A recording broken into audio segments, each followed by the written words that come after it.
Welcome, everyone. Good morning, good afternoon, or good evening, depending on where you are today. This is our event on EU-China relations under France's presidency of the Council of the European Union. I'm Bonnie Glaser, Director of the Asia Program at the German Marshall Fund of the United States. And we're co-hosting this event today with the Robert Schuman Center for Advanced Studies at the European University Institute. Now, France has set an ambitious agenda for its EU presidency. Of course, the EU presidency of the Council started under France just last month, but this comes at a time of crisis due to Russia's military buildup on Ukraine's border. The EU relationship with China over the last year has been fraught. If Russia were to invade Ukraine, depending on Beijing's response to the conflict, then EU-China ties could be affected. The future of the comprehensive agreement on investment is uncertain, and EU-China leaders are set to hold a virtual summit on April 1st. So there's a lot to talk about today, and we're going to have two terrific panels that are going to talk about the evolving EU-China relationship. But before we begin, I'd like to turn the virtual floor over to Erik Jones, who is the director of the Robert Schuman Center for Advanced Studies, to make some introductory remarks. Thank you so much, Bonnie, and thank you to the German Marshall Fund for co-hosting this event with us. The Robert Schuman Center for Advanced Studies exists to take policy-relevant research and make it available to stakeholders in the public and the private sector. And this kind of event is very much what we hope to try to promote. So I'm grateful not only to you and the GMF, Bonnie, but also to Langqin Zhang, who is a new visiting fellow at the Robert Schuman Center and who directs our strategic compass dialogues between Europe and China. Because much as you said, Bonnie, the situation in the relationship between Europe and China is of crucial significance, not just for Europeans, but also for the United States. Successive US administrations have tried very hard to get their European allies on board for a coherent approach to China relations. And yet what they've discovered is that within the European context, the view toward China is very nuanced, very subtly different from one member state to the next. And nothing reveals that better than the conversation we're going to see today. So thank you for hosting us, and thank you for joining us with us. Wonderful. Thank you, Erik. We're now going to start our first panel, and that panel will be moderated by Martin Quencez. He's fellow and deputy director of the GMF Paris office. Over to you, Martin. Hello, Bonnie. Thank you very much, and welcome to all of you. I'm Martin Quencez. I'm the Deputy Director of the Paris office of the German Marshall Fund. Very happy to moderate this opening panel on the EU-China relations under the French presidency of the EU Council. So as Bonnie just mentioned, France has taken over the rotational presidency of the EU this January for a period of 6 months. This is quite rare because the last time France had this position was in 2008. And as such, France has two roles. One is to be sort of an honest broker and to find compromises among the many different perspectives at the EU Council. And the second is to promote some ideas and some visions that are very close to French interests. So France has had, as again Bonnie mentioned, a very broad and ambitious agenda for this presidency on many different policy areas. And obviously the EU-China relationship is one of these issues that will be very much at the center of this 6 months presidency. We will see that France tries to address both sort of specific conjunctural issues such as the China-Lithuania case, but also more structural questions on trade, security, climate, and human rights. And we have two excellent distinguished speakers to open this discussion with this first panel. I'm very happy to introduce first Yongfu, Senior Fellow at the Center for China and Globalization in Beijing. And among many different positions, he was the former Director General at the European Affairs Department in the Chinese Ministry of Commerce. Thank you very much for joining us today. and Manuel Lafont Rapnouil, the Director of the Policy Planning at the French Ministry for Europe and Foreign Affairs. Again, Manuel, thank you for being with us. You were also head of the ECFR in Paris and held many different positions at the MFA, among which the bureaus for the UN and the French Embassy in DC. So the format of this event is one of an open conversation, and I don't want to take too much time. I will take questions from the audience. You can use the Q&A function at the bottom of your screen. I think all of you now know how to use Zoom, so please send your questions and I will read them directly to the speakers. But I will start with two direct and open questions, one for each of you to start this conversation. Maybe first to Mr. Sun. Maybe to have your perception on the current EU-China economic relationship and on the prospect for an implementation and a ratification of the comprehensive agreement on investment in the months and years to come. I would love to hear more about what you think is the evolution of this relationship over the past few months. And second, a question for you, Manuel Lafont on France's priorities in this presidency of the EU Council on the EU-China dossier, and what concrete measures or concrete results could we expect before the end of this presidency in June this year. Thank you again, and Mr. Son, the floor is yours. Thank you very much, Martin, for the brief introduction. Considering the time constraint, I will concentrate as what you asked, China's perception of the current state of the EU-China relation, especially in the trade sector. As you mentioned, I was the former Director General of the European Department of Ministry of Commerce. So I'm not a kind of politician, so I leave the other, question to others to respond. And I will touch upon the trade related sector, economic relations, and I will also say a little bit about the France priorities for the EU-China relations, also in terms of the trade related matters. And I will give you, a very broad and more or less a whole picture of China trade relations of last year.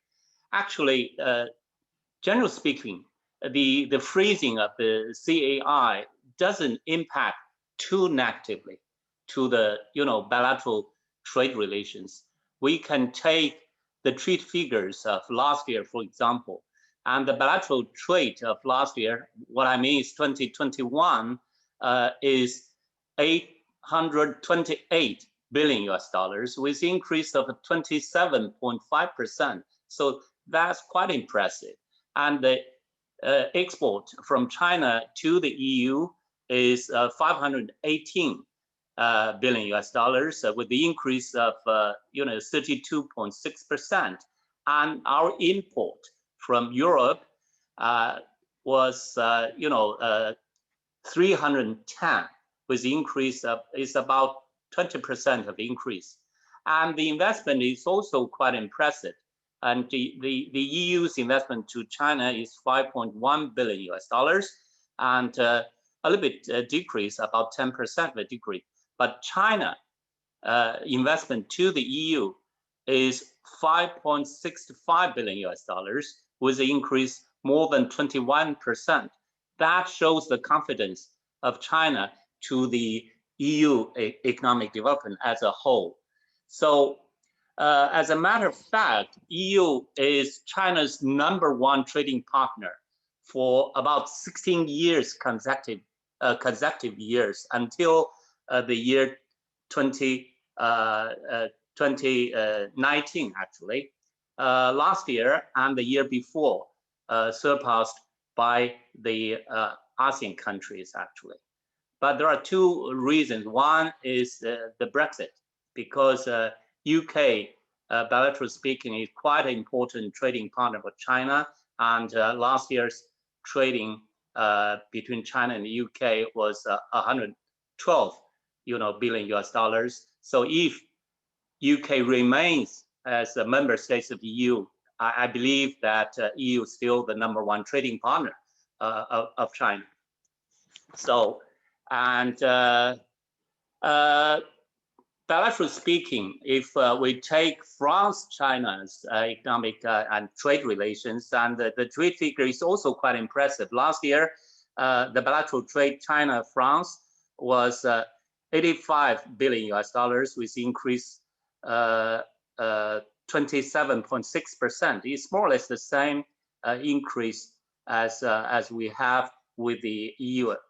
And the export from China to France is 45.94%, with increase of 24.3%. And our import from France is 39.13%, with increase of more than 31.8% of increase. So that's quite impressive. So as I mentioned, generally speaking, the freezing of the CAI doesn't impact too much, according to the figures as I provided to you. But if you ask me, what does China expect France to do as a presidency of the EU? And I will say that as discussed last week between the president of France and our President Xi Jinping, we definitely hope France will fully promote the positive agenda between China and the EU and work together with China to promote the success of forthcoming China-EU summit and promote the development of China-EU relations. And also we hope that the progress will be made in the ratification and entry into force of the China-EU investment agreement. We understand it is not easy, but as a leading member of the EU and the rotating presidency of the EU, I believe France is clever or smart enough, to set up a kind of to overcome the difficulties and of this current difficult situation, and at least to create or set up a kind of platform for both sides to explore the possibilities of mutual trust. That is very much lack of, I think, and deepening their understandings. And I think there is a lack of a trust and there is some misunderstanding. If I can recall, when Germany was the presidency of the EU in late 2020, Chancellor Merkel, together with the EU leaders and President Xi, announced the conclusion of the negotiation of the CAI and contributed very positively to the China-EU bilateral relations. France will, as the most important member of the EU, surely could do similar positive contributions to our China-EU economic and trade relations. We understand the situation has been changed to the darker side, but I believe winter is about to pass and spring is coming. We have to respond to the request of the enterprises of France, Germany, and the EU as a whole, because CAI means quite a lot to them. The French agricultural products exported to China was increased by about 40% of last year. I believe partially because of the agreement of geographical indication between China and EU, which was signed in 2020. I think CAI will have much more positive impact on the bilateral economic and trade relations. Our two people will definitely benefit a lot from it. So let's work together to find ways and means for the early ratification of the CAI. I think, if I may say personally, I think that should be the priority of the rotating presidency of France, to do something together with China. Of course, we have a lot of agenda and we could work together, like climate change, biodiversity, response to the epidemic. What I mean is, COVID-19, WTO reform, digital economy. We can do really quite a lot. And bilaterally, we can promote cooperation, in modern agriculture sector. And China has a lot of, means to buy more French agriculture and food products. And we can also support the cooperation of the aviation enterprises of both countries. And we can also explore the third, the market together in Latin America, in Africa. So, due to the time limitation, I will stop here and leave some question and answers later on. Thank you very much for providing this opportunity for me to speak to you. Thank you. Thank you. And indeed, there are already a few questions I see in the Q&A box for you. But let me turn first to Manuel. Thank you, and good afternoon, good morning, or good evening, everyone, depending on where you are. To answer your question, Martin, about France's priorities as the presidency of the Council of the European Union, I think the first point is to make sure that we strengthen the European Union's unity. It's always important for our external relations in general. It's always a guideline for our policy regarding our relations with China, but that's obviously even more the case given the responsibilities that you've stressed of the presidency.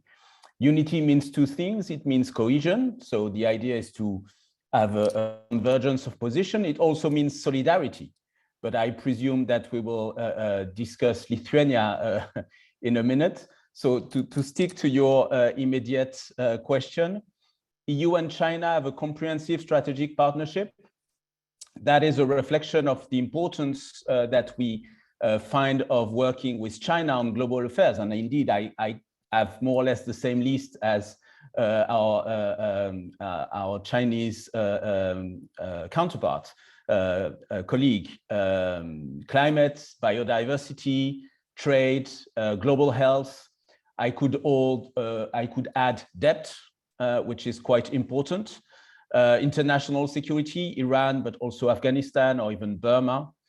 But we also want this comprehensive strategic partnership to reflect our determination, and that's not just French determination. I think that I speak for my European colleagues, to have a more stable and a more predictable relationship. And we also want to further insist on the human rights dimension. As Mr. Sung reminded, there was a recent call between President Macron and Xi Jinping. And in that call, President Macron stressed that the French view is that we need to rebalance the relationship towards greater reciprocity. There is this idea of a EU-China summit, as was mentioned.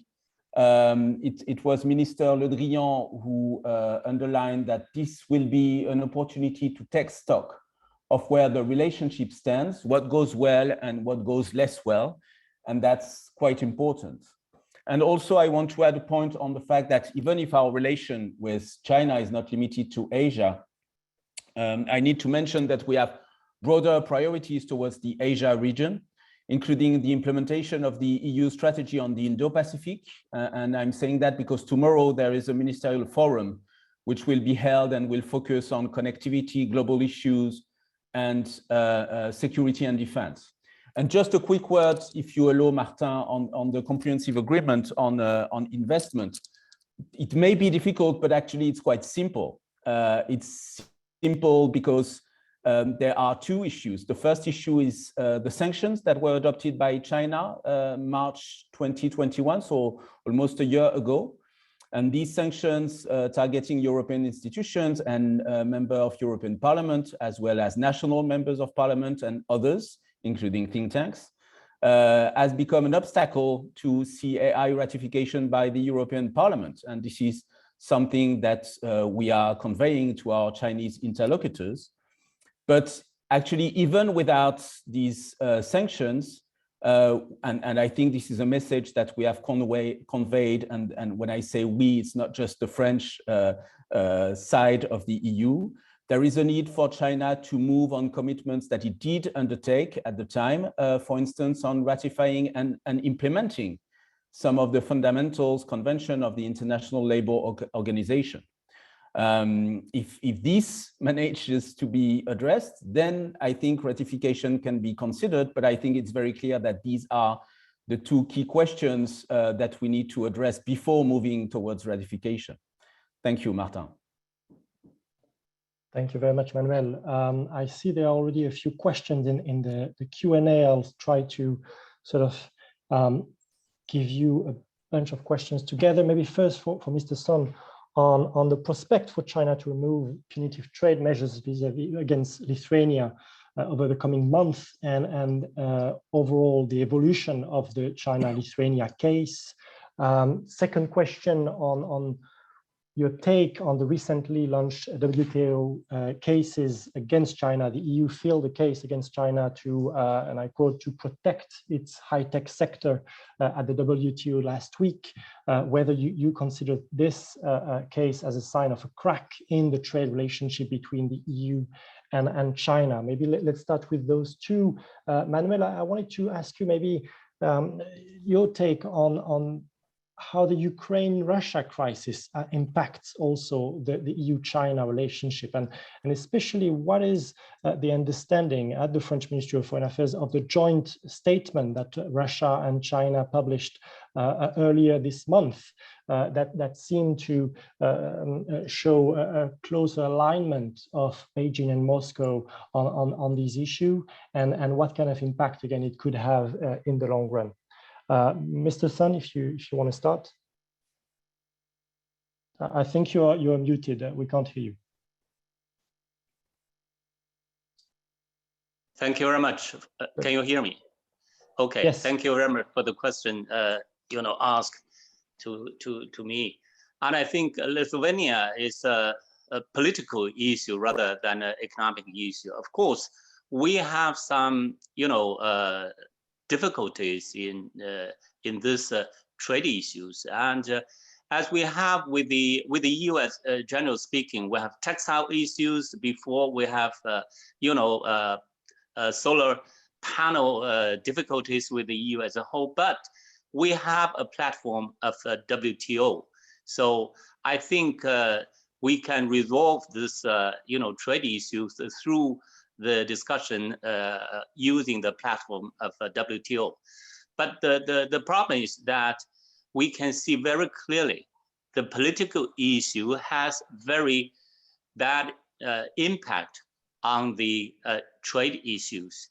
And just like mentioned by Manuel, that the Xinjiang problems, actually the key is that the European Parliament started the sanction to China first, and China just responded.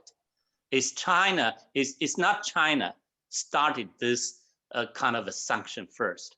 So I think to overcome the difficulties, we need to discuss the political issues, use separate platform. Actually, as I personally understand, we have a kind of the Ministry of Foreign Affairs, they have another political platform to discuss the human rights issues. I think there is a dialogue in between, but unfortunately, that platform was not effectively used, and that's created a lot of problems of, by so-called the Xinjiang labor crisis. I think we need to discuss on a bilateral basis using the present, the current dialogue, which is the human rights dialogue, to solve these problems. But the bad thing is that CAI was very much influenced by this political issue. I think what I mean and what I'm proposing is that both sides should sit together and discuss the possibilities of forward-looking solutions, not to let it stand still. This is what I mean. And what is the second question? Sorry. The second question was on the EU file at the WTO against China last week on patent and high-tech, protect the high-tech sector in the EU, and whether you see that as a sign of a crack in the EU-China relationship. I don't see that. I don't see it's a crack because, as I mentioned, trade issues with the increase of the trade volume, for sure, we are going to face, the technical issues, the high tech, or some other issues related to trade. That's quite natural. With the increase of the trade volume, we are going to face those problems. But fortunately, we have the platform of WTO, and both EU and China believe that is still a very important platform for us to discuss bilaterally by using the WTO format. So I think it's quite natural. It's not a crack. Thank you. Manuel? Yes, actually, I agree with that last point. If we start to see any case filed at WTO as a crack in the relation, it's going to be complicated given the volume of the relationship. I would agree with that. I think that Lithuania, I would say, is a bit different. There's a clear message for China to lift its restrictions against Lithuania and deal with its concern through dialogue rather than through these restrictive measures. And I don't think that there is any ground for such restrictive measures, neither the disagreement about Taiwan nor Lithuania leaving the 17+1 format, now 16+1, are reasons to resort to these kinds of measures. And so there is full solidarity of EU members, not just the French presidency, with Lithuania, and that's even without the fact that these Chinese actions actually, even if they are targeting Lithuania, they have ripple effects on other member states and more generally on the single market. And clearly that sheds light on another aspect of the agenda of the French presidency, which is to move forward in terms of European sovereignty, the European sovereignty agenda. It's this situation with Lithuania is only one of the latest examples of the need for the EU to organize so that we are able of protecting ourselves from economic coercion. And there are a few legislative agenda issues that will be discussed on subsidies, on public procurement and reciprocity on public procurement, and on the anti-coercion mechanism, which was proposed by the European Commission. Of course, these are country agnostic instruments, but this situation does make a very effective case for moving forward on that, and that's the intent that we have. I'm going to try to be short. On Ukraine, I think there was a statement by Chinese Foreign Minister Wang Yi in Munich, I believe, on how sovereignty, independence, and territorial integrity are pillars of the current global order, and Ukraine should not be an exception to that. And that's really good. I think China's position is important because it's been quite discreet, I must say, since 2014 and the annexation of Crimea by Russia. And that annexation is one of the clearest attacks on sovereignty and territorial integrity, and actually on the UN Charter, not just on the European security situation, since the adoption of the Charter. China usually votes against the UNGA resolution that urges the Russian Federation to immediately, completely, and unconditionally withdraw its military forces from Crimea. And the current tensions that we see in Ukraine have to do with the UN and with these fundamental principles of the Charter. So I think it's very important to have this kind of clarification by China, and even more important if there were some follow-up on this and some contribution to the international efforts which are currently ongoing towards de-escalation and a diplomatic solution.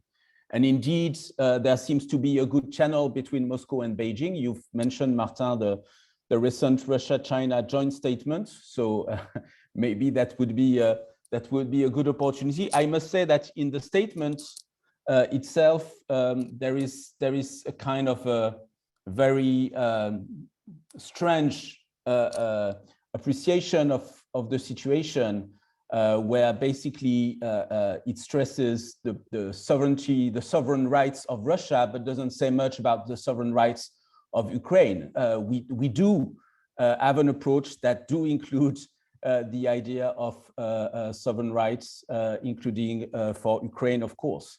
But if I want to take a kind of broader understanding of this statement, I think it's an illustration of a converging political narrative, which is more or less implicitly, if you read the various several pages of the statement, implicitly or explicitly critical of the West, or actually of values that are not just that of the West. And the question I'm asking myself, and I would love ideas from my colleague on the panel, is that I'm not convinced by the alternative. I think it's easier to agree. This statement shows that it's easier to agree on a negative agenda rather than on a positive agenda. There's a lot of reciprocal support on various issues, Russia moving on Taiwan, China moving on NATO, but it's still an illustration of this kind of negative agenda. And I'm actually, I can't help but to note that Russia and China do not put forward alternative principles. They rather try to reinterpret the principle that exists: democracy, multilateralism, human rights, and that seems to me illustrative of a very transactional relationship. For those of you who are not familiar with policy planners, I need to explain that I'm an official, but I don't speak for the government. I speak only for policy planning. My position do not necessarily coincide with that of the government. And as a policy planner, I'm looking into this and asking questions to myself. I see why Russia would go into this kind of very transactional relationship. It's a consequence of the deterioration of its relation with Europe, especially since 2014. And I think for China, it's very good to be able to count on Russia's support on several issues. I've mentioned Taiwan. I could mention the issue of the investigation in the clarification of the origins of the COVID pandemics.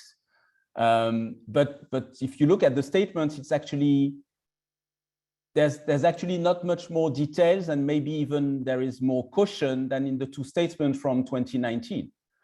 And there is not much interest for taking more responsibilities, in contrast with the numerous calls to developed countries to take their responsibilities, which of course is very relevant and justified. Developed countries need to take their responsibilities. But that goes back to this idea of the triptych around which the EU policy is built. China being considered as a partner, a competitor, and a rival, as now famously laid out by the European Commission in March 2019.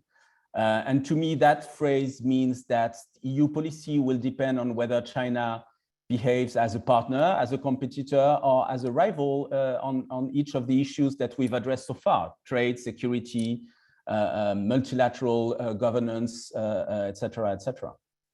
Thanks, Martin. Thank you. Let me ask you both to clarify some of the remarks you've made, because I see in the Q&A a few questions that relate to things that have been said. First, for Mr. Sun, what would make the EU-China human rights dialogue platform sufficiently effective, as you said, as you mentioned? What is it concretely that needs to be done to improve the platform in your views?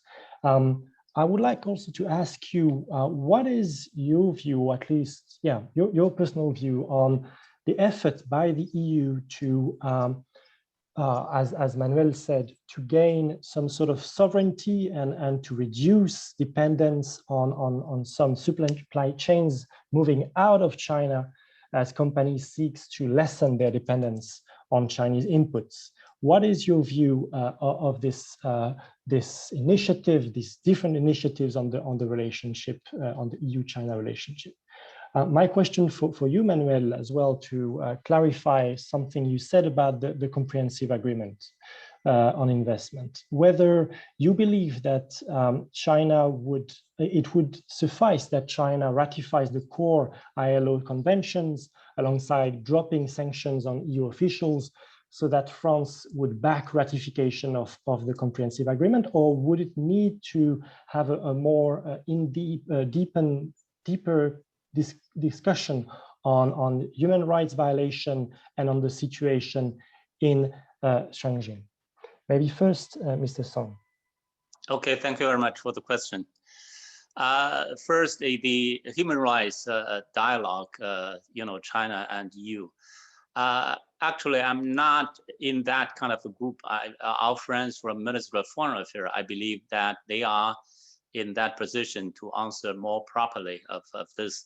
But personally, I feel that the human rights dialogue platform was not effectively used.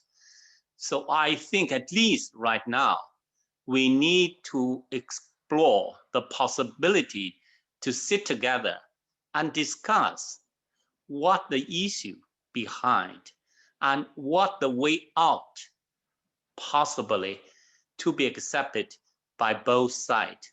There's no discussion, to my understanding. Both sides are waiting to the other side to move forward first. So I think there is a kind of a standstill situation.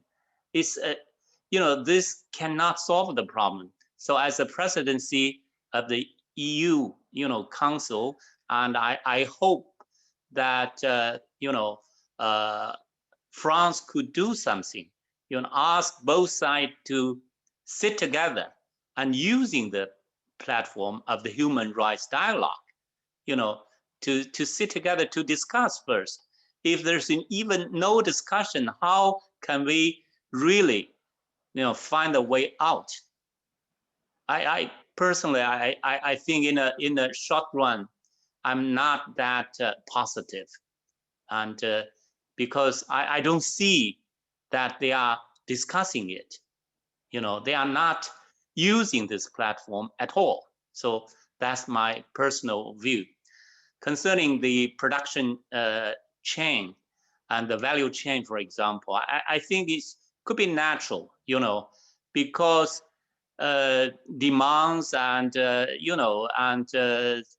there, and manufacturing here in China is quite important. Well, what I mentioned is that for 16 consecutive years, EU is our #1 trading partner. I believe with the CAI, if it is approved, and it will push forward our trade and investment even higher. And ASEAN countries right now is our #1 trading partner. And the Chinese factories are moving sometimes, to the Southeast Asian countries because of the trade sanctions put forward to the Chinese, especially the tariff by the United States. So naturally, the Chinese manufacturers sometimes, they have to reallocate their production somewhere else in order to avoid, the tariff from the United States. So with the Europeans, I think we have a lot to complementary to each other. We buy quite a lot of the airplanes from France. We buy a lot of trucks, cars, and from Germany. As a matter of fact, China is #1 market for all the leading auto industries of Germany. So I think it's quite natural. And the high tech is also, I think, if the high tech without the Chinese market from the United States, and they are not going to sustain.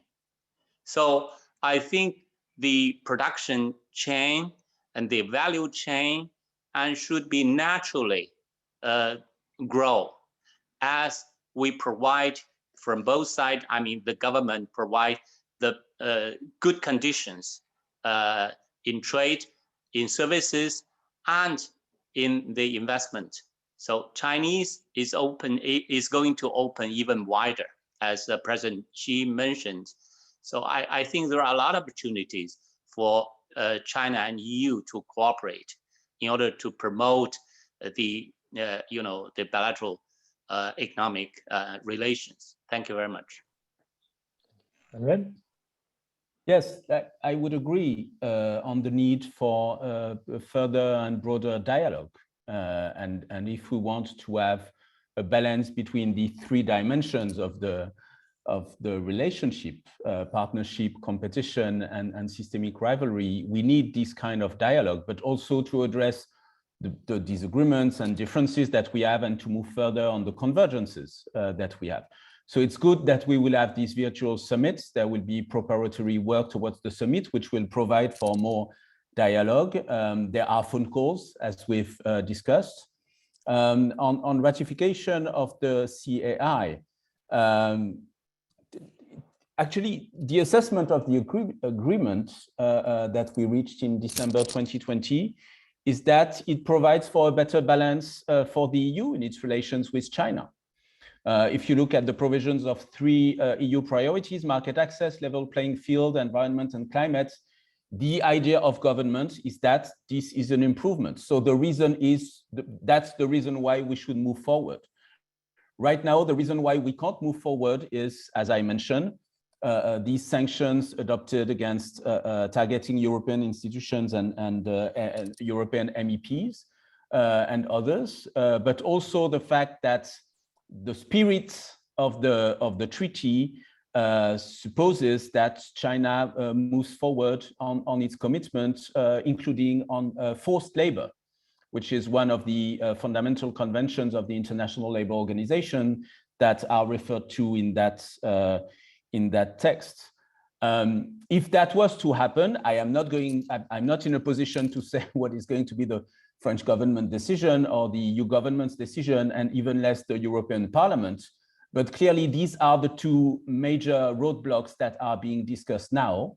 It doesn't mean that there won't be any remaining concerns on human rights. It just means that you will be able to address those concerns on human rights with other instruments. And as Mr. Su reminded the audience, there are currently EU sanctions related to the situation in Xinjiang.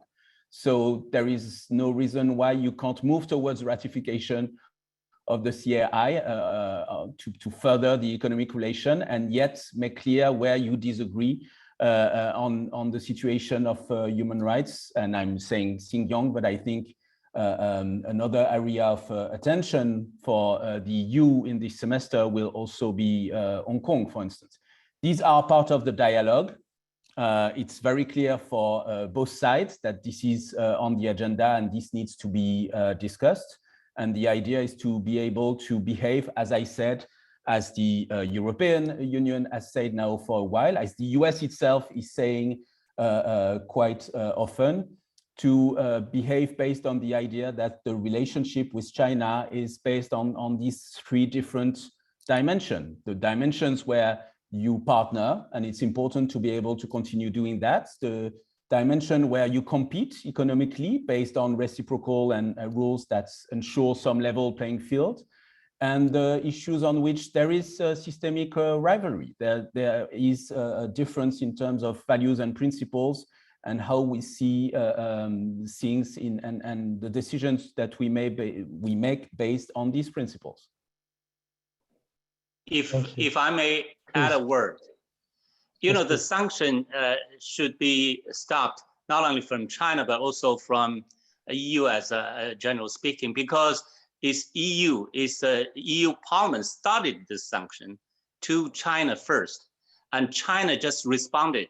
So you can not ask China to stop the sanction first. You have to recall who started this sanction. China was responding to the sanction. So I think we have to understand. And the forced labor in Xinjiang is just a kind of imagination. It's not a fact.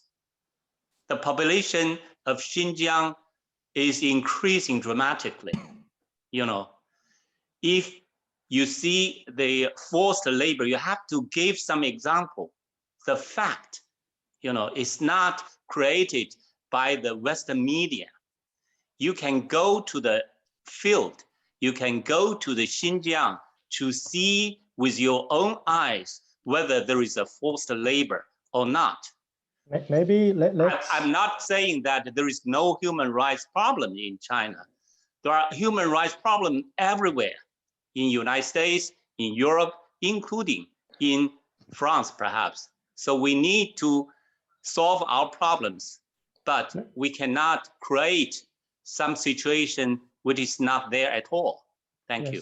Thank you. Maybe Manuel, if you want to give a quick response, and then I'll take a final round of questions. So what is a bit weird on this idea of who started sanctions first is these sanctions have targeted European Parliament and members of European Parliament, where actually the decision was taken by the 27 EU governments. And I don't think the European Parliament had anything to do with the concrete sanctions decisions that were made under a sanctions regime related to human rights. But more generally, because of course, I think the idea, when we adopt sanctions, the idea is that we are able to lift them at some point. The key to lift the sanction is that the reason why these sanctions were adopted in the first place, the question, the situation has been addressed. There are clear steps that are being discussed on how these things could be addressed, and we are not seeing them. The idea of who put the sanctions first is how do we address the issue which is at the core, and the credible elements pointing to unacceptable practices and situation in China, in Xinjiang, to put it mildly, are not just media reports. You have UN elements, also UN supported elements. So you need to have some steps to clarify and change what needs to be changed. And actually the ratification and implementation, of course, of the fundamental ILO Convention on Forced Labor is one element of this policy. Thank you, Manuel. I want to be very conscious of the time. I'm afraid we only have 1 minute left, so I won't be able, obviously, to take all the questions. I would like to thank you, both of you, for your presentation and for answering all of these questions so kindly. I will now invite Bonnie to take the floor again for the second panel. Thank you again, Mr. Sun and Mr. Lafont for your participation today. Yes, I want to thank Mr. Sun too, and thank the GMF for having us. Very good discussion. Thank you. Thank you, Martin. Thank you, Manuel. Thank you. Thank you so much, Martin and Manuel and Sun Yongfu for a really interesting conversation that I think brought out quite a number of the positions on both sides and talked about perhaps some of the ways forward. We're going to continue this discussion, so if you've sent in your questions, I have asked our next moderator to keep them on his list and see if we can get to more of the questions. But continue, please, to send in additional questions if you have them. We're going to turn to our next panel now, and that panel will be moderated by Dr. Xianglan Xin, who has many affiliations, but the most relevant, I think, for today is as visiting fellow of the Robert Schuman Center for Advanced International Studies. And he will introduce our panelists, and we will continue our discussion on the way forward for EU-China relations. Lan Xin, over to you, please. Thank you very much, Bonnie. It is a great pleasure for me to moderate this panel. Since we have such a distinguished panel, I would prefer not to waste too much time on introduction.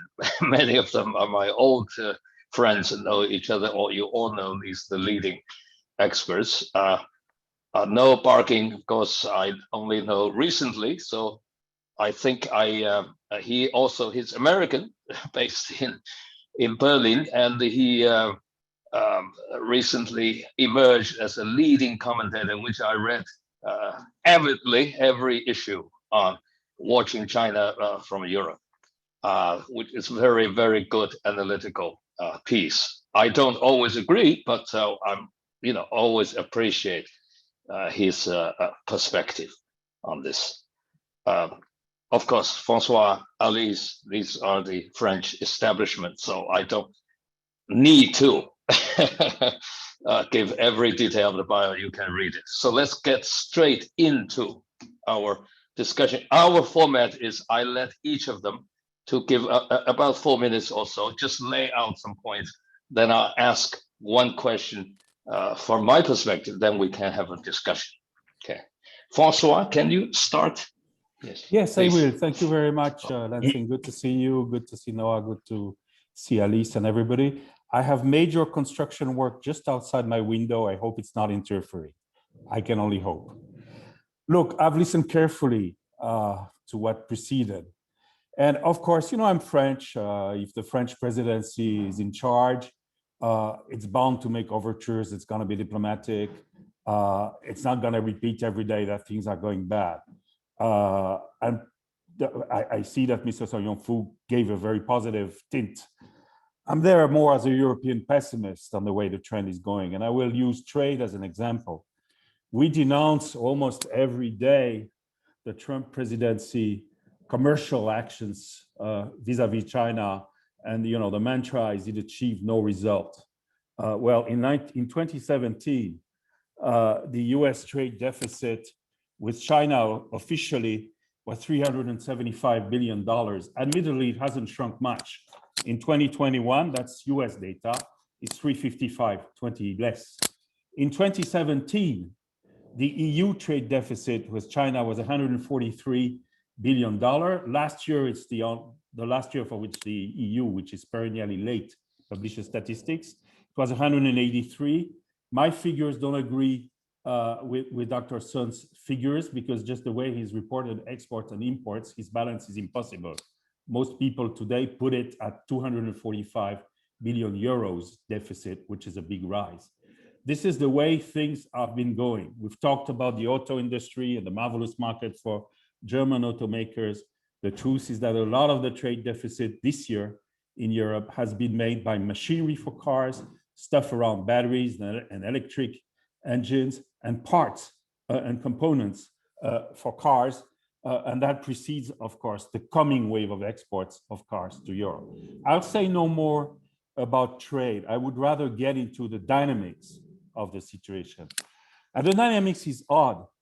You listen to the three co-presidents of the EU, basically at the Munich Security Conference or around.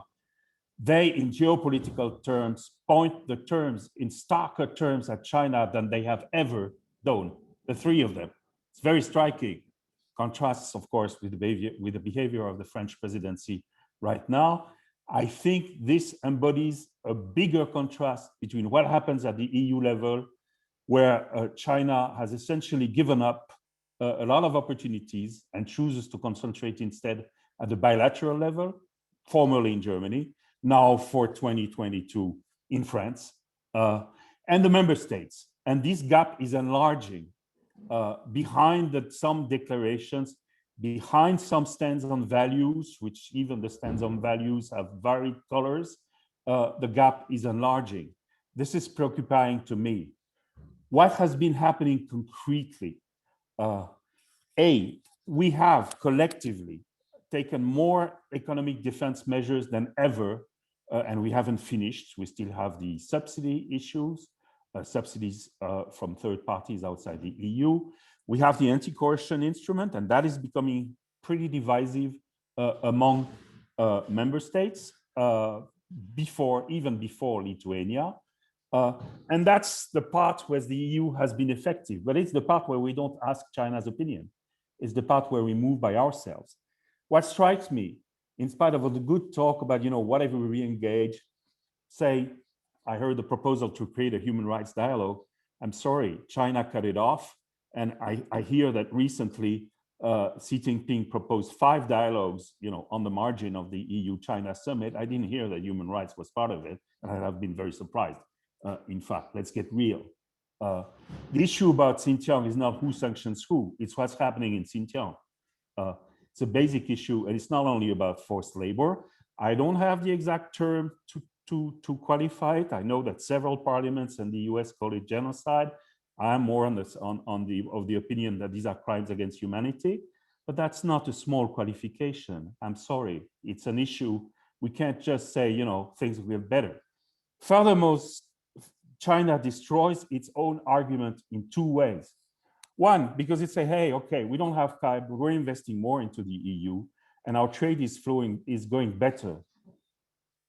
Some of the stuff that was supposed to happen under CAI, for example, complete freedom of investment for foreign auto firms in China, they've actually happened. They are in China's interest now, because China is going to invest abroad for auto factories, because it needs access for its coming wave of exports. It was not tied to European negotiations. And that's something that's very important and that we overlook. Now, there are areas where we can cooperate and where there is cooperation.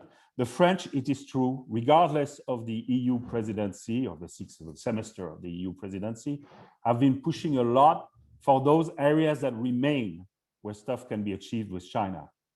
France just signed, for example, another agreement for aid and cooperation with 3rd countries, including infrastructures, including sustainable environment projects in Africa, Near East, Middle East. It's 1.7 billion euros. It's signed with the NDRC, the well-known NDRC, striking that at the same time, the EU doesn't seem to be making headway with the NDRC. So things are happening, chosen by China on the member state level, not necessarily at the EU level. That is a danger. The second major area of cooperation should be climate, but for this, we have to reach new standards. For example, accounting for CO2, it's no longer an issue of verifying, it's an issue of just making the statistics available for others, agreeing on common figures. Without that, we will have a conflict over the carbon border adjustment mechanism. And again, China isn't giving much in this area. It's doing things by itself. As negative as I have been on an issue like Xinjiang, which I think takes moral precedence for historical reasons. I think that on climate, for example, it's actually doing much better than previously for itself, by itself, not necessarily in terms of international cooperation. And that's an issue. So I will end there because I don't want to overload the session, to abuse my time. But I will say what the Europeans and especially the EU is grappling, is desperately trying to grasp is what are the openings by China in any coming negotiation. And frankly, we don't see them quite outside of the issue of China-Russia, which of course exists. My fear on that last point is that if China doesn't have positive offers to make to the EU in geopolitical terms, it might have a negative proposition, say, hey, we could do worse with Russia, for example, on energy. And that's going to be an issue depending on how the crisis over Ukraine turns in the next few weeks. Thank you. Very much, François. Let's go with No for a few minutes, please. Hello? Hi. Yes. Am I next? Yes. Oh, I'm sorry. I thought yes. I wasn't sure. I Please understood. go ahead. No. Yes. Yeah. Well, I agree with a lot of what François just said. I thought the first panel that we just listened to was very interesting because and I would love it if winter was ending and spring was about to begin. Not only in the EU-China relationship, also in the Berlin weather situation. But I thought the discussion kind of highlighted a number of real misunderstandings in the relationship, which are getting in the way of dialogue, and have been, frankly, for the better part of the past year. The one fundamental misunderstanding is that France can come to the rescue and get the EU-China investment agreement over the hill when it's in the deep freeze, and as Manuel pointed out in the last panel, is not going to come out of the deep freeze unless the sanctions against EU lawmakers are removed. Another misunderstanding, I think Sun Yongfu referred to Lithuania as a political issue, but China has responded with a trade embargo. So political issues, as I think Manuel said, should be resolved diplomatically and in dialogue, not with the trade embargo. And as Manuel pointed out, the European Parliament did not impose these sanctions. This was a decision by the 27 EU member states. So the response to these very targeted Xinjiang sanctions was asymmetric and disproportionate. I think, if we look at the relationship, as I mentioned, it's and as François just highlighted, it's been worsening for a number of years. I think that's pretty clear. You have the human rights issues, you have the imbalance in the economic relationship, you have more recently the sanctions from last year, you have the Lithuania situation. Now we do have this EU-China summit coming up in on April 1st. I'm not incredibly hopeful of what's going to come out of this. I think it's mainly both sides agreeing to have a conversation again after many months in which senior EU officials and senior Chinese officials were not speaking with each other. So I guess that is positive, that both sides are speaking with each other, but I don't expect any big deliverables coming out of that. I think there are reasons to be concerned about a further worsening in the relationship going forward. Ukraine is a wild card, of course, but it's hard to see that leading to an improvement in EU-China relations. As François mentioned, we have a number of EU regulations in the pipeline. The supply chain due diligence proposal is coming out on Wednesday, anti-coercion, international procurement instrument, the foreign subsidies instrument. So all of these, none of them are aimed at China explicitly, but they're all, I think, driven in large part by China. We have I saw just earlier today an announcement that the next Trade and Technology Council meeting between the US and the EU will be happening in France in May. That's also has the potential to create further tensions in the relationship. Now, amid these difficult political and diplomatic ties, you do have an economic relationship. And I'm sitting here in Germany, and you feel this. You certainly feel this when talking with German diplomats and German business people. That this economic relationship is still doing quite well. The trade figures for 2021 just came out. China was Germany's top trading partner for the sixth year in a row. We've seen major investments by big German companies in China just in the last couple of years, mainly focused on the auto sector, electric vehicles, but German firms are certainly investing heavily. They are concerned about the situation in China, the hand of the Chinese government on the economy, the geopolitical tensions, the risk of decoupling, etc.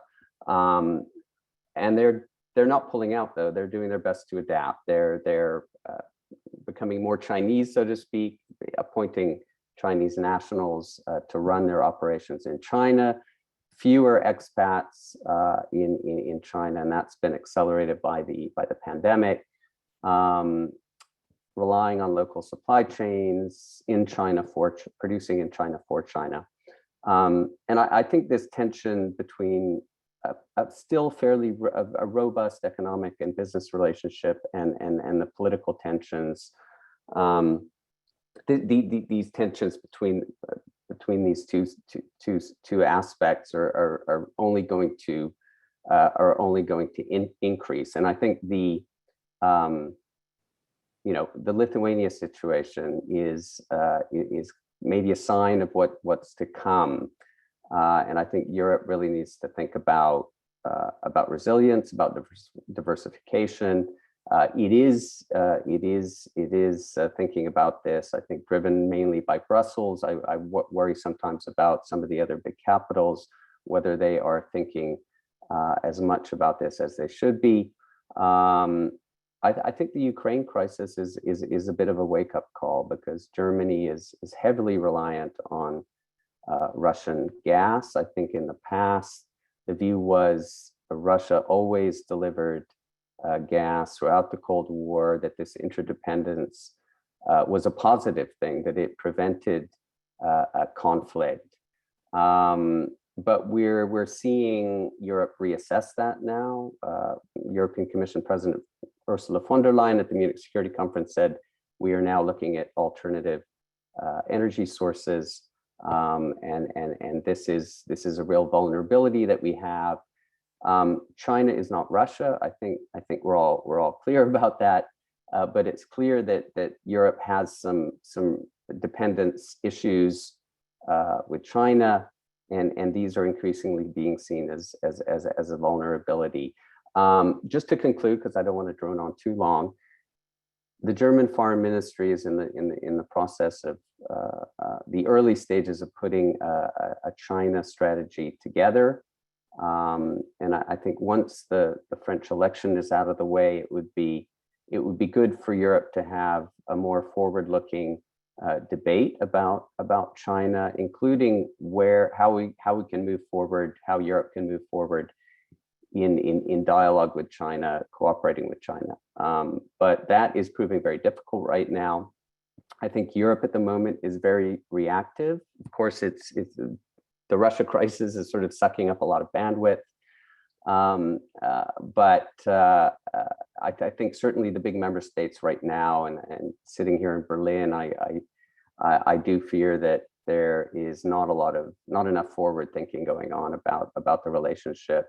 I think there does need to be a broader European debate, and I think Germany has to be the driver of that. And I'm cautiously pessimistic about whether this government is going to deliver on that front, although we have had some positive signs. So I'll stop there. Thank you very much, Arnaud, for this very interesting comment. Well, since I will ask a question later, let's have Analyst give us her take on this issue we're talking about. Thank you very much, Lansing. Thank you, Bonnie, Glaser, and GMF for the kind invitation. I found the first session fascinating, and I will try to complement by looking specifically at the French presidency itself and its objective. And the key question is, can we expect the French presidency to be a turning point when it comes to EU-China relation for the months remaining of the presidency or not? My answer is no, but it will consolidate, French presidency will consolidate existing trends, 4 existing trends, and I will list them now. The first trend is a consolidation. First consolidation is consolidation of what I would call EU's systematic rival approach toward China, or EU skeptic approach toward China. And really, session 1, I would say, illustrate very much as a gap existing now at official level in terms of position, in terms of calendar when it comes to Kai, in terms of expectation. I'm saying this not because I'm a French national. By the way, I work for an institution which is not a French think tank. Also, I'm based in Paris. But I would say that since the beginning of President Macron's mandate, really France has considered that it is at EU level that the China question should be addressed. That China is an important chapter on the agenda of any member state's foreign policy, and basically it has really promoted not unity, because it's impossible so far, but at least exchanges, discussion, so to adopt at EU level a certain number of measures. And we could remind the screening mechanism on foreign direct investment. It is France with Germany and Italy who has pushed for a discussion at EU level and later an adoption of the mechanism. We could also think about connectivity discussion.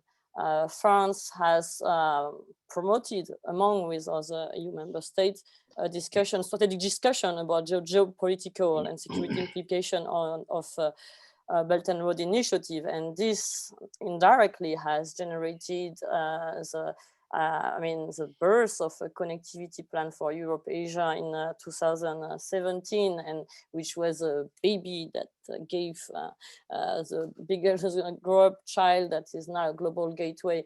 So we are now in a dynamic where I think under the presidency of France, the EU is rediscussing anti-coercion tool more than discussing, with the adoption by the European Commission, the proposal by the European Commission more than a month ago. But we really see that Lithuania, in my perspective, is a game changer. At least it's a clear case where the French presidency considered that fast paced response should be made, clear-cut one, and not just for this case, but for other EU member states who may be targeted in the future. So France took the presidency of the EU in a context of very tense EU-China relations, and that's the matter of fact, and we saw it in session 1.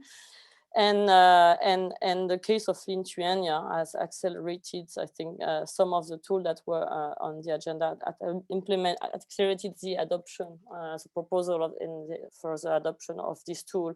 And I think it's very important to take into account this development. Systemic rivalry also, because I think the discussion of session 1 and the general context of the bilateral relationship between the EU and China has shown that it's not possible anymore to differentiate or to separate between economic relation and political issues. It's the case of sanctions have shown it, and this discourse of compartmentalization of the relationship is outdated today. We really are seeing, I think, really a consolidation of the systemic rival approach with economic and political issues being more and more intertwined. The second consolidation that we are likely to see under the French presidency, and that's on the side of China, is China's perception of the EU as an untrustable partner. I'm talking about perception now, not about willingness of a project from the French side, of course. But Yongfu earlier in session 1 has mentioned has used the term trust, and we are clearly seeing there is a trust issue here. But I would say not just because of the sanction phase. Not just because of the Xinjiang issue and tension also surrounding Hong Kong, but generally speaking, because China has invested in the building of what Xi Jinping called management of a circle of friends that is non-Western. Whatever we call the West, but we really see a reinforcement of anti-Western rhetoric in Beijing. in recent years, even more in recent months. And the rapprochement between China and Russia that has been continuous since 2014 is not just symbolic, and it's not just limited to bilateral rapprochement. We also saw partnership with Iran, we saw partnership with a diversity of countries in Africa, in Southeast Asia, in Latin America. And I believe, of course, that China considers the EU as a very important trade partner. But in any case, Beijing cannot really trust the EU because the question of human rights will always come on the agenda. And in any case, there are many Western hostile forces in the parliament as perceived by Beijing in the parliament and EU institution and think tanks, etc. And this perception is deep-rooted in part of the policy, I would say, institutional landscape in China, in part of the think tank landscape in China, and it's not likely to change anytime soon. And the difference is that under Xi Jinping, especially in recent years, this perception has been fully allowed to be expressed and to shape policy decision towards Europe. So in this context, certainly China will develop what François already started to mention, will reinforce relationship at member state level, avoiding the EU when it can. And I would add also that China will, promote its traditional multi-layered channel of diplomacy, party-to-party diplomacy, local government diplomacy, city-to-city diplomacy whenever possible, considering that the EU is hostile in general term, and I'm summarizing, of course, in sake of time. Third, consolidation, in my opinion, consolidation of connectivity plans as core component of foreign policy and security strategies on both sides. I mean, it's obvious now that the global gateway is becoming a keyword, a key axis of EU's external action, but also it's becoming a core axis of the Indo-Pacific strategy itself, of the EU, but also of several EU member states, and it's likely to be confirmed by the ministerial forum that was mentioned by Manuel, Lafont, Rapnouil, and that will take place tomorrow. It's interesting because there is emphasis on strategic sovereignty rather than autonomy, and at the same time in the call recently with Macron, Xi Jinping was praising the France's effort to enhance strategic autonomy. China really likes the term strategic autonomy because it would mean a differentiation or, gap with the US ally and transatlantic tension. But I don't think we are heading toward more transatlantic tension on China in the coming months. I see more cooperation in basis of dialogues that are planned and that have been mentioned already. And the fourth point that I would like to mention is the consolidation of both the EU and China's normative ambitions, especially in the tech sector at large. Mention the call WTO, the launch of WTO case, sorry, on telecom patents was mentioned, but I would underline more broadly that Paris is concluding the legislative process of the Digital Service Act and Digital Market Act, and in general term, the EU consider that it's time now to really protect the norms and standards that the EU has on its territory, but also to remain normative power far beyond European territory. So all in all, I'm not optimistic neither for the bilateral relationship. It's a paradoxical context at the same time, because we're talking connectivity in a context of the pandemic where we could see a lot of disconnection. At the same time, we are in France in a context of presidential election. So the last question that could be asked, and I will anticipate for the Q&A before wrapping up, is the campaign presidential campaign limiting, I would say, France foreign policy ambition as at the presidency of the EU, especially when it comes to China? I don't think so. On the contrary, we are seeing Macron positioning himself as as a very active when it comes to Russia/Ukraine crisis, and I think he may do the same when it comes to China in the coming months during the campaign.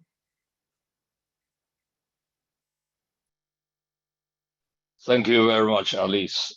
It's very different perspective, but this is quite comprehensive. Now let's start some questions from myself. François, you are a great geopolitical thinker for many, many years, so we know each other for many years. I do have a question about Gaullism, or de Gaulle. Here, my understanding is Chinese always say we trust France, or we prefer dealing with the French, has a lot to do with that history, right? The Gaulle's history, kind of tradition, the Gaullist tradition, which is now somehow transformed into a different concept. The French is obsessed with concept strategic autonomy, for example. Chinese publicly say we love that idea. Now, is that still play a role, or French just go into what is the traditional Euro-transatlantic camp, as far as China is concerned? Nobody will take a swipe at de Gaulle's legacy in France, or very rarely so. He's a surviving icon for a number of reasons. The situation has moved on, however. Not that de Gaulle was hostile to Europe at all. On the contrary, he helped to create it. He helped this reconciliation with Germany and a number of issues. But the fact is that ever since Chirac's presidency, Mitterrand's, Chirac's, Sarkozy, Hollande, and now Macron, we have moved to a European framework. So the issue of sovereignty, for example, I prefer the word, like the Germans, I prefer the word strategic sovereignty, by the way, rather than strategic autonomy, for two reasons. Autonomy of decisions, if we don't have some, we don't exist at all. So even within the tightest of alliance, there's got to be some leeway for partners to have an opinion. Even under Article 5 of NATO, by the way, there is a qualifier on the nature of the supporting effort by a state. This is something that people often overlook. But right now, the issue is an issue of scale. And China is the one country that is able to persuade us that we need to enlarge the scale because it's vastly more influential and vastly more powerful. Perhaps not at a direct level, it's not going to invade us, but it's vastly more influential than any of us, even the largest European economy, I might add. So that's a sea change. And then you have a common tradition that is still there from the de Gaulle days, which is any French president is not going to say he's going to be aligned with the US. He's going to say there are values of interest that compel us for some reason to agree with the present US decision. He's going to require consultation. He's maybe going to suggest or to implement by himself a complementary policy. I think that's part of the game in the Indo-Pac area right now. In the Indo-Pac, frankly, I only see failure on the west side, on the western side. The Eurasian connectivity boiled down to nothing in practice. Let's wait for global gateways. I have hopes, but I'm careful because of the silos inside the European Union and the lack of, the strategic geopolitical sense that the top says it has doesn't necessarily percolate down at all levels. So there has been a European failure, but there's also an American failure, by the way, regardless of the administration. I love those blue dot initiatives, these OECD blue dot standards, all this stuff, but in practice, the projects are much less minimal. China or Japan are still the 200-pound gorillas in terms of Indo-Pac presence and influence. So we need to go our own way. It's my indirect response, but wait a minute, China always tries to tie us to predictability, certainty. You've committed to these words, you're going to move back from them. And China gives itself quite a lot of freedom to move on the way. I didn't hear that in de Gaulle's time, the South China Sea was a core interest of China, for example. I did hear about a war with India at some point, but it was followed by a very long interlude. There was a big Sino-Soviet split, and de Gaulle was part, of course, of the reaction to that in terms of opening to to China. So circumstances have changed. Continuity, and by the way, I agree with Alice, the French president isn't going to change much in absolute terms because it said so at the beginning. The number one affirmation on policy towards China is we will keep continuity. Try to implement what exists rather than invent new ways. Thank you.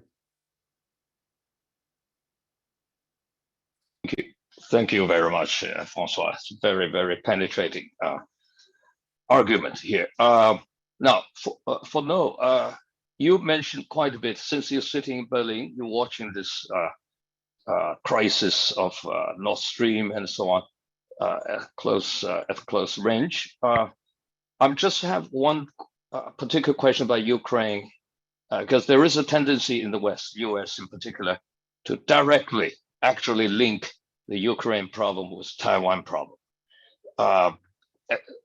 Now, my question for you is, just imagine if this war plan turned out to be phony or somehow manipulation on the Russian side. It did not happen, let's say.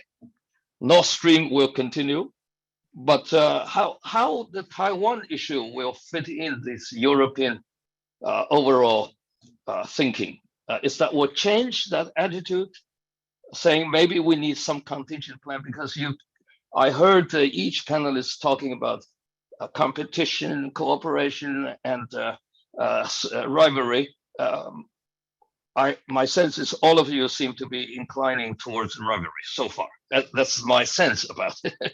Maybe I'm wrong here, or emphasize more on the rivalry side, except maybe Alice has connectivity story going on. But my worry is about Taiwan issue. It's that Ukraine event, the trajectory will affect the French thinking or the EU thinking in general. Yeah, I mean, it's hard to know without knowing what's going to happen in Ukraine. Sure. But I think what the Ukraine crisis has already shown is that we have had a great deal of transatlantic unity. I think it took a while to sort of gain traction.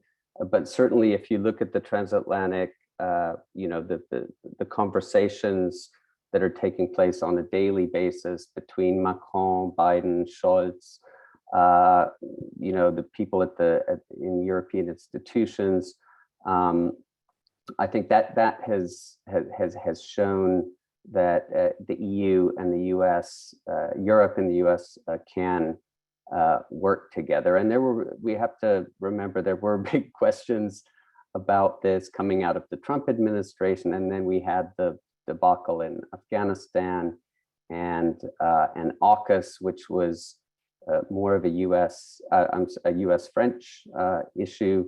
But I think in a way, the Ukraine crisis has shown that Europe and the US, if at a time of crisis, can work together, overcome their differences.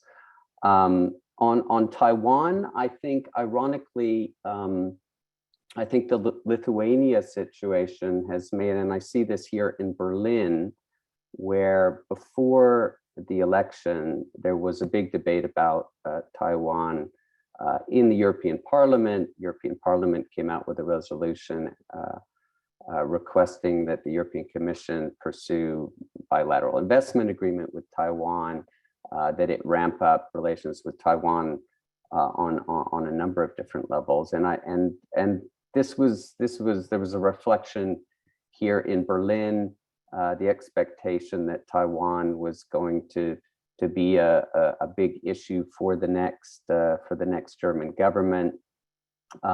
I think some of that momentum has sort of faded a bit, perhaps in part because everyone's focused on Ukraine and Russia, but I think also because Lithuania has made everyone here a bit more cautious. There's a reluctance, I think, to poke that hornet's nest in any more at the moment.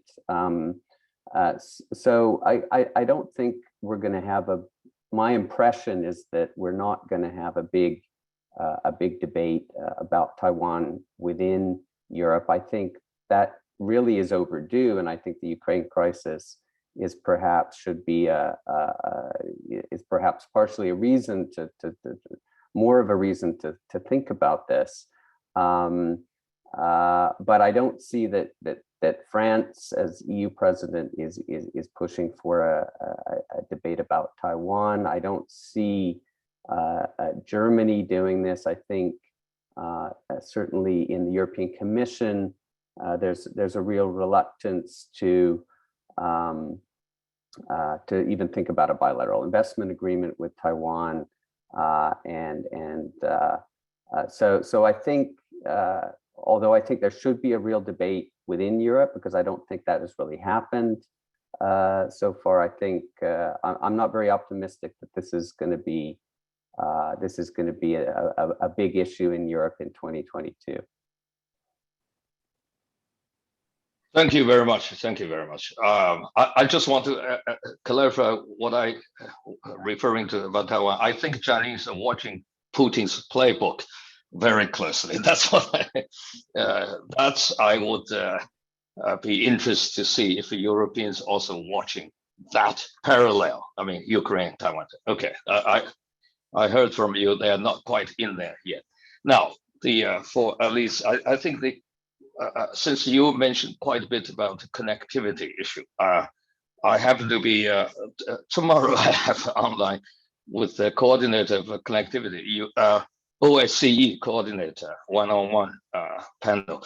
Now, my question is this for you: is the Belt and Road project of China is considered an issue of rival, cooperation, or competition, or all three of them, from your point of view, in the perspective of connectivity concept?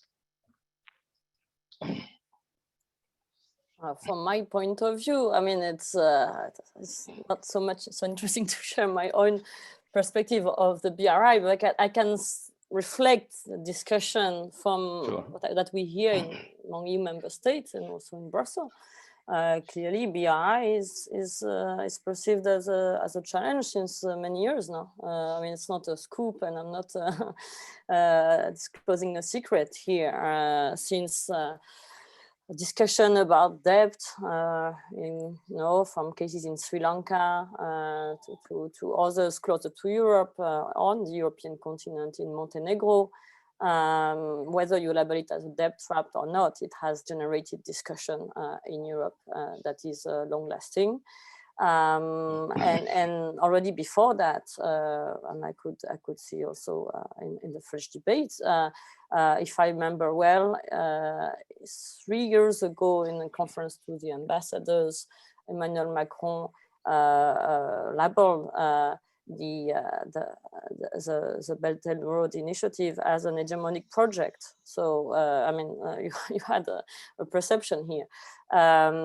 In general term, I mean, since Belt and Road Initiative, One Belt, One Road by then, I mean, it's a long marketing trend, but since it was launched by Xi Jinping in autumn 2013, it has evolved a lot. It has moved away, not totally away, but partly away from transport infrastructure to more digital infrastructure, software infrastructure that are less costly and less of a matter of debate as well. But as a result, it's still ongoing. The debate is still existing in Europe, and will come back from time to time based on cases and issues that are emerging on the European territory. It relates, of course, to investment on imports of the Mediterranean in Europe. It's this has been perceived as a threat for many years. Again, I mentioned it in other framework, but Belt Initiative has stimulated, I would say, strategic thinking in Europe about connectivity. I agree that connectivity can be a label and that is being perceived as a bit empty, but in a sense, it has generated a sense of awareness in Brussels that it's not up to other countries to shape, logistic hubs. It's rather reverse, but not just logistic hubs about land, air, and maritime hubs, but also norms and standards of these logistic hubs that are shaping this logistic routes.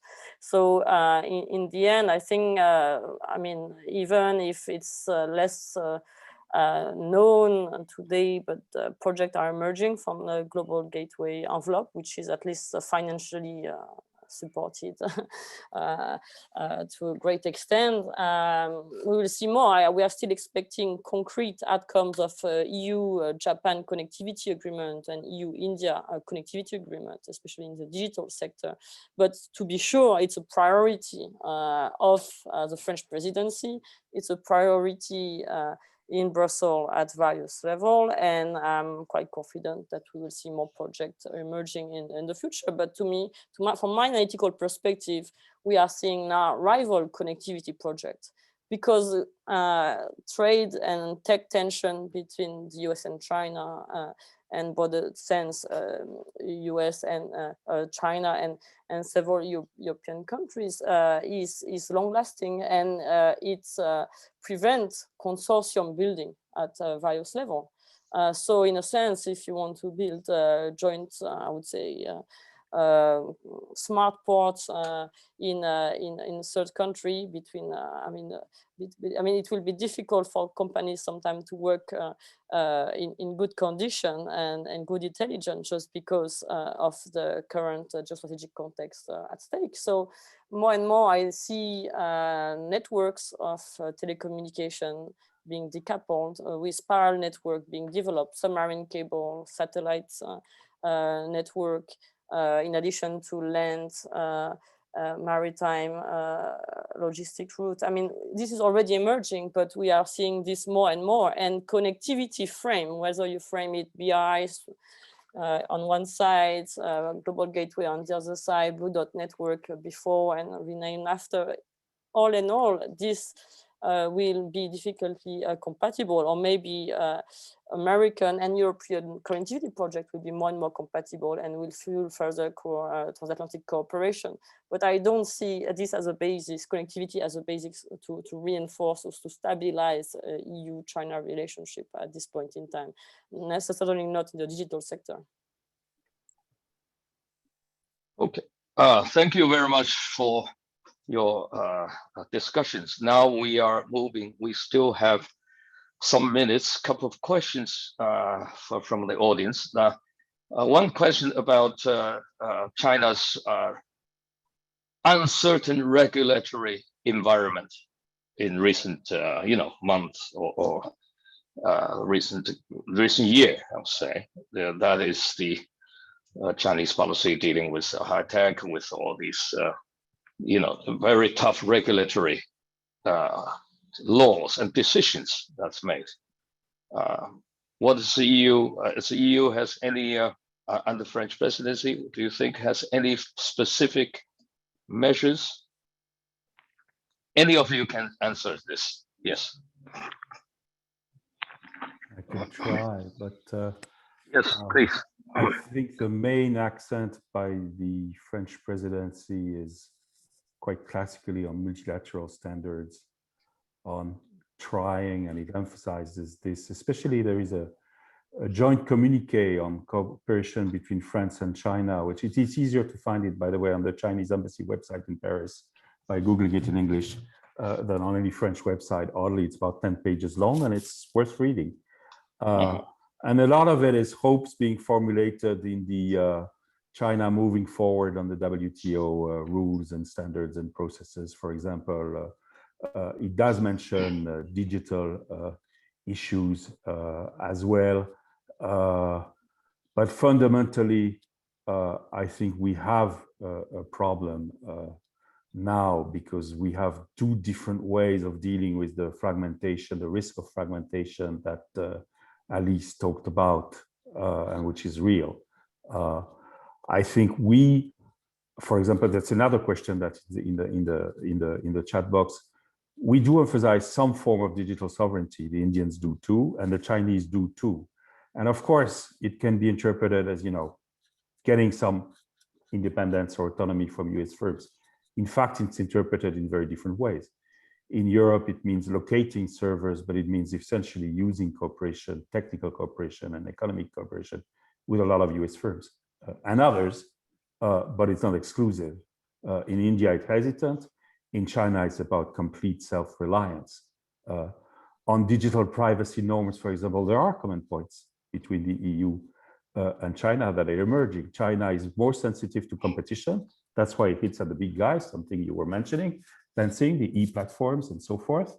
And it has become sensitive to the right of Chinese customers, very much like the digital privacy regulation in Europe. The big difference, of course, is the state is out of the picture. The state has all the rights. And that's a major difference, which I think is going to prevent, going further into cooperation with China on these issues. So on balance, I think the French presidency is still looking for ways to mesh in, to avoid conflict. We don't want, something you said, we don't want to systematize rivalry. We're hoping for better outcomes on a number of issues, but much depends on China. I have just a couple of minutes, just one quick question here, that is, can we expect the EU and China to collaborate on climate issue bilaterally, reaching some agreement? Any questions? Any reactions? Well, I can speak very quickly about that. I think if there are going to be any sort of deliverables coming out of the summit on April 1st, they will probably be climate related.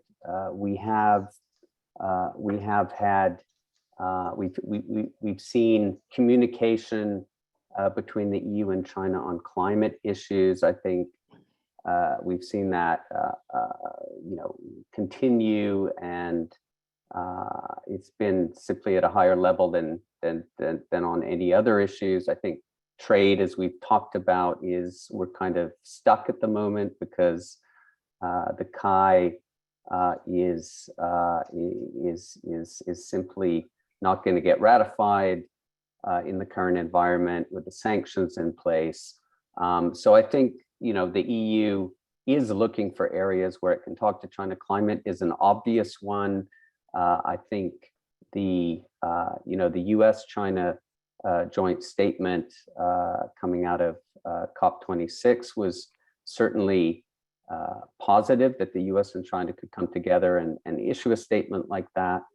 I think what we've seen in China recently with the energy shortages and the doubling down on coal, I think there's obviously some concerns in Europe about that. But if there is an issue where the two sides can cooperate and talk to each other, it's climate, even though I think we all have to admit to ourselves that climate is going to become an area of intensifying competition, green technologies, etc. So I'll stop there. Thank you so much. Oh, yes, okay. Yes, I would add very briefly, quickly yes. that China has, in fact, taken from the European emission trading system, has borrowed it, essentially, which is not a bad sign, and that there is discussion on common standards for qualifying emissions, for measurement. And, for China, the carrot is if they cooperate with Europe on this, they may end up exporting a lot of equipment to Europe. And the stick, if there is a carbon border adjustment mechanism and China hasn't cooperated, it's going to bear the brunt of it. And this is going to be, they would call it a trade war. They have a problem with that. Thank you all. It's a great panel. I learned a lot. I hope the audience as well. Before I turn over to Bonnie, I just want to say one thing. I'm obliged to say, I'm a visiting scholar this year, the whole year at the George Washington Elliott School. So I'm in DC. If you happen to be by, let's get together. Thank you all very much. Bonnie? Thank you, Lan Xin, and thank you all of our speakers and our moderators. Really excellent discussion about EU-China relations. I know all of you and our viewers will be paying close attention over the coming months to the relationship between the EU and China on so many of the areas we've talked about today. As mentioned, tomorrow is the French meeting that will be convened on the Indo-Pacific with the foreign ministers from the region. So stay tuned. The German Marshall Fund will be doing more work on the role of Europe in the Indo-Pacific as well as EU-China relations. Thanks to all of you for joining us today.